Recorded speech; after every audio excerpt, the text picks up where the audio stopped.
After a long time, I am resuming my stories with this narration. I am promising to you, this story will bring you hopes if you are feeling hopeless and alone. ఏ బంధం ఎక్కడ మొదలవుతుందో ఎవ్వరికీ తెలియదు.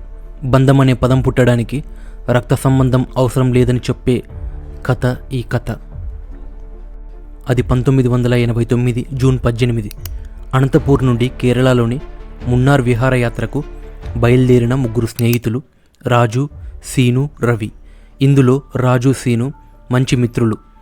Anantapur railway స్టేషన్లో వారు వెళ్ళే train కోసం ఎదురుచూస్తున్నారు. సమయానికి ట్రైన్ రావడంతో ట్రైన్ ఎక్కి వారి విహారాన్ని మొదలుపెట్టారు. రాత్రంతా భోంచేసి కబుర్లతో కాలక్షేపం చేస్తూ రైలు ప్రయాణాన్ని కొనసాగిస్తున్నారు. ఉదయం మున్నార్లో ఎక్కడికి వెళ్ళాలి, ఏం చేయాలి అని సీను పదే పదే రాజు అండ్ రవితో చెప్తున్నాడు. ఇక ఆ కబుర్లతో వారి రైలు ప్రయాణం సాఫీగా సాగింది.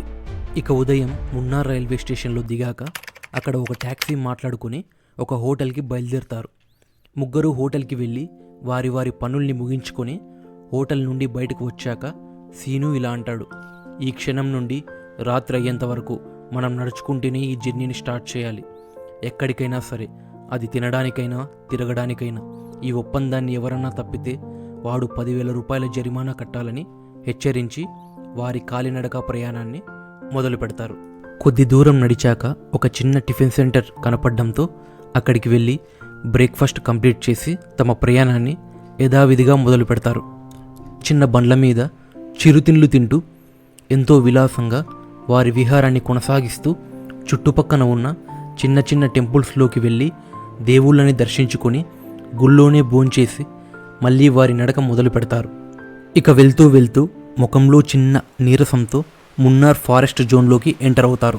చూడ్డానికి కనుల విందుగా ఉన్న ఆ ప్రదేశాన్ని చూస్తూ సీను, రవి తమతో ఉన్న మొబైల్ ఫోన్స్తో నేచర్ ఫొటోస్ని తీసుకోవడం మొదలుపెట్టారు. ఇక రాజు తన మొబైల్ స్విచ్ ఆఫ్ అవ్వడంతో తాను అలా చూస్తూ ఉండిపోయాడు. ఇక ఫారెస్ట్లో కాస్త దూరం వెళ్ళేసరికి రవి ఇలా అంటాడు, ఇక ఈ గేమ్లో ఎవ్వరూ ఓడిపోరు. మనం ఇక హోటల్కి వెళ్ళడానికి గంట సమయం మాత్రమే ఉంది. ఈ కాస్త సమయంలో ఫుల్ ఎంజాయ్ చేద్దాం అని చెప్తాడు. ఇక కూర్చోడానికి ఒక స్థావరం వెతుకుతుండగా ఇక దూరంగా ఒక చిన్న కుటీరంలో కనిపిస్తున్న ఇంటి దగ్గరకు వెళ్ళి రవి బ్యాగ్లో నుండి వైన్ బాటిల్స్ తీసి ముగ్గురు తాగడం మొదలు పెడతారు. మధ్యాహ్నం ఎక్కడో హోటల్ నుండి తెచ్చుకున్న డిన్నర్ని కంప్లీట్ చేసి పాటలు పాడుకుంటూ గంతులేస్తూ, పైగా రాజు బర్త్డే ఆ రోజే కావడంతో ఫుల్గా ఎంజాయ్ చేసి అలా అక్కడే పడిపోతారు.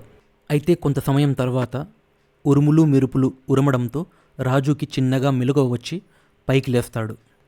రాజు తన కళ్ళు రుద్దుకుంటూ ఉన్న సమయంలో ఒక దూర ప్రాంతంలో ఎవరో అరుస్తున్నారని తెలుసుకొని సీను మరియు రవిని తట్టి లేపి అక్కడ ఎవరో అరుస్తున్నారని చెప్పి రాజు పరిగెడతాడు. అతని వెనకాలే రవి, సీను ఇద్దరూ పరిగెడతారు. అరుపు వినిపిస్తున్న దిక్కుకు రాజు ముందుగా వెళ్తాడు. రాజుకి కొద్దిపాటి దూరంలో ఒక 25 ఏళ్ళు కూడా నిండని అమ్మాయి ప్రసవ వేదనతో అరుస్తుండడం చూస్తాడు.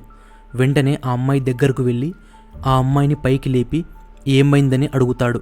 ఆ అమ్మాయికి తెలుగు రాకపోవడంతో చేసేది ఏం లేక ఆ అమ్మాయిని పరిస్థితిని చూసి అర్థం చేసుకుని ఆ అమ్మాయిని తన 2 చేతుల్లోకి ఎత్తుకొని నడుచుకుంటూ వెళ్తున్నాడు.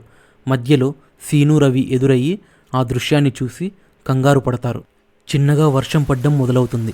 ఏడుస్తున్న ఆ అమ్మాయిని చూస్తూ సీను కంగారు పడుతూ రాజుతో ఇలా అంటాడు, రే రాజు, చుట్టుపక్కల ఎవరూ లేర్రా, మనకిదంతా అవసరమా?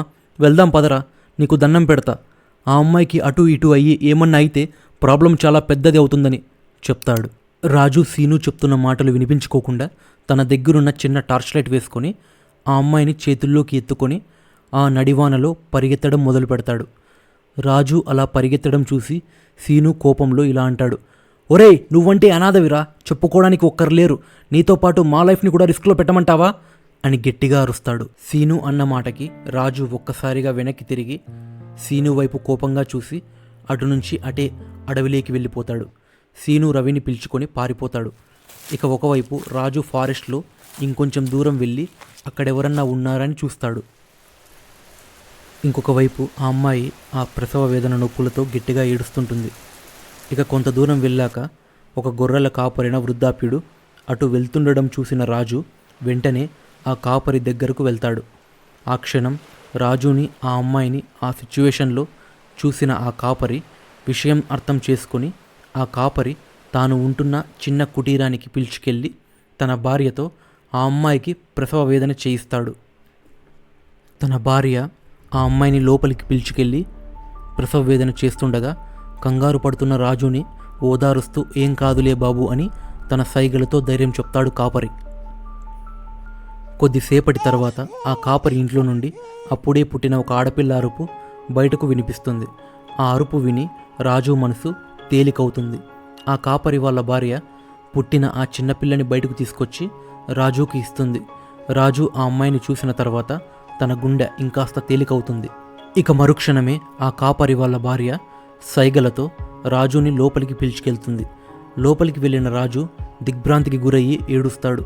ఎందుకంటే రాజు తన చేతులతో ఎత్తుకొచ్చిన ఆ అమ్మాయి చనిపోయి ఉంటుంది. ఆ చిన్నపిల్ల పుట్టిన వెంటనే ఆ అమ్మాయి చనిపోయి ఉంటుంది. రాజుకి ఏం చేయాలో దిక్కుతోచదు.